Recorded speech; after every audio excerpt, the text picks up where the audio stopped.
Mwanchumo rigeria bono botuko bwarero tuguchakana robotiro kubwatia hekera begenwa be dini ya Islam ime yense bagwikirania ritukerigaria Eid al-Fitr nigo ritukoria rero oika musomuro biroyo oikerana ase ogokora omutienyu bo kwengata nigo ime yomosigito jamia hasomo chobo songo mu Imam Sheikh Mohamed arabegenwa be dini yo guchengera ritukeriga okora negata sene gien Soko TV nigo bono Sheikh Mohamed haganri abarayi gutumika chinkwana chokorenta obotoeru no morembe atia barayi baikirana ngamono mujumbe bwense mu bunge ya Nyaribari chache Mheshimiwa Zaire Janda nabo igomonogeri bwa basaye aba-Islam Tito Sahid abono bagandira aba-Islam bonsi rituko eriga rigia Tito niko bono haburire musike Fred Matiangi ko ene kyabuna nko baigirare aba-Islam banyare ko babakurikiwa gutwara ebibande nabo gwatwara chikura inde bachiko ene kya wakachikura soba chore bonne buri bosi Allahu akbar Allahu akbar Allahu akbar الله أكبر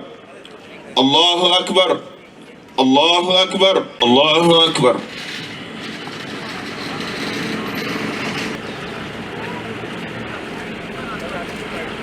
الشيخ محمد عمر محمد إمام يا Kisii Muslim County hapa Kisii. Kwa hakika ni furaha kubwa ambayo sisi leo tumekuwa nayo kwa kuweza kufunga mwezi mtukufu wa Ramadhani kuanzia mwanzo mpaka mwisho kwa hali mzuri, hali njema, afya bila matatizo yoyote. Tunamshukuru Mwenyezi Mungu Subhanahu wa Ta'ala ambaye ameweza kutulinda sisi na wengineo katika kila aina ya udhia au kila aina ya matatizo mpaka kufikia siku ambayo kwamba leo ni Eid al-Fitr tumeweza kuja kusali Eid hapa. Kama kiongozi wa kidini tunaona zile chechemeko za kisiasa ambazo hivi sasa zinazoendelea, na hili ni jambo ambalo kwamba ni lazima viongozi wetu, sawa awe ni raisi au awe ni watu wa upinzani, wawe na busara sana katika maneno ambayo wanayoyazungumza, kwa sababu maneno ni sumu. Maneno ni sumu, na sumu kubwa katika maneno ni ulimi. Ulimi kuitumia vizuri basi kila kijambo litakuwa zuri, na ulimi kuitumia vibaya kila jambo litakuwa baya. Tuhakikishe hizi ndimi zetu tunapozungumza tuzungumze yale ambayo kwamba ni mazuri. Hata Mwenyezi Mungu mwenyewe aliyetuumba hapendi kwetu sisi tuzungumze mabaya, anapenda kwetu sisi tuzungumze yale ambayo kwamba ni mazuri. Nimefurahi sana kuja hapa msikitini kuswali siku ya Eid.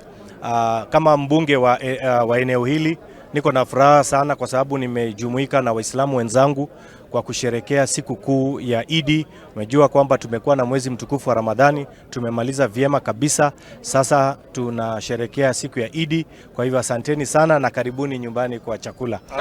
Umuhimu wa siku ya leo ya Eid al-Fitr ni kujumuika na familia, kukaa na watoto yatima, kuangalia wamama wajane, vile vile kuwafariji na kuwafika karibu. Tumepata support mbalimbali kutoka kwa wanasiasa, mwanasiasa Daktari Ondari, mwanasiasa Engineer Ibrahim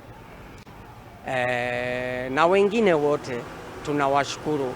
Langu ni kwa Bwana Fred Okengo Matiangi. Sisi kama jamii ya Waislamu tunateseka kupata vitambulisho. Tafadhali tunakuomba Bwana Fred Okengo Matiangi, through your people Dr. Ondari, kindly tufanyie masuala yetu ya kupata vitambulisho, jamii yetu ya Waislamu wapate vitambulisho kwa njia rahisi.